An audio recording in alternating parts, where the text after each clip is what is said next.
शुक्रवार 26 मई को जाप सुप्रीमो पप्पू यादव राबड़ी आवास पहुंचे, जहां उन्होंने आरजेडी सुप्रीमो लालू यादव से मुलाकात की। इस दौरान पप्पू यादव ने लालू प्रसाद यादव से उनके स्वास्थ्य के बारे में जानकारी ली। मुलाकात के बाद पप्पू यादव ने कहा, राजनीतिक जीवन में विचारों का मतभेद हो सकता है, मनभेद की कोई गुंजाइश नहीं होती। लालू जी ने इस देश में सबसे ज़्यादा आम आदमी के प्रेम को पाया और प्रेम दिया। पप्पू यादव ने कहा कि जब आज उनका स्वास्थ्य जानने हम गए तो एक पिता की तरह उन्होंने सुना, सब तरह की बातें हमने उनसे की, पिता की तरह उन्होंने हमसे बातचीत की। पप्पू यादव ने कहा, वर्तमान के राजनीतिक के विषय में कोई चर्चा नहीं हुई, लेकिन उन्होंने यह जरूर कहा कि 2024 में इस देश के लोकतंत्र और संविधान को बचाना है, इस देश को गलत लोगों के हाथों से बचाना है। पप्पू यादव ने कहा कि लालू प्रसाद यादव ने कहा है कि फिर मिलेंगे, बैठ के बात करेंगे। आज तो सिर्फ हम पुत्रवत स्नेह लेने गए थे। पप्पू यादव ने कहा कि लालू यादव के 90 के दशक में और आज में कोई फर्क नहीं है। सुनिए जाप सुप्रीमो पप्पू यादव ने लालू प्रसाद यादव से मिलने के बाद क्या कुछ कहा।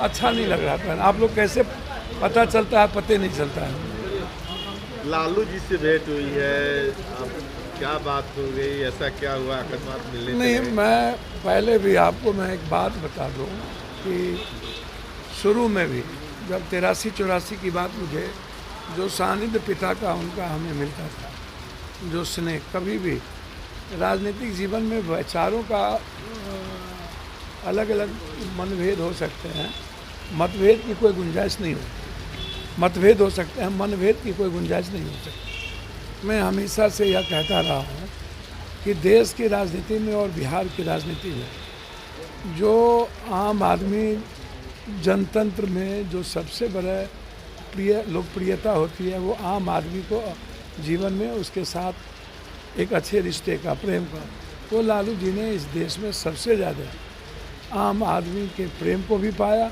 और इन्होंने प्रेम भी दिया। आज भी जब हम उनके स्वास्थ्य को देखने गए, उनसे मिलने गए, तो उन्होंने जिस तरीके से पिता की तरह मैंने जो भी बात उनसे कही, कुछ बातें मैंने बिहार के बारे में भी कही। 1 मिनट में उन्होंने गया कि कलेक्टर को फ़ोन लगा दिया। अब आज भी उनके काम करने का जो तरीका है और जिस तरीके से उन्होंने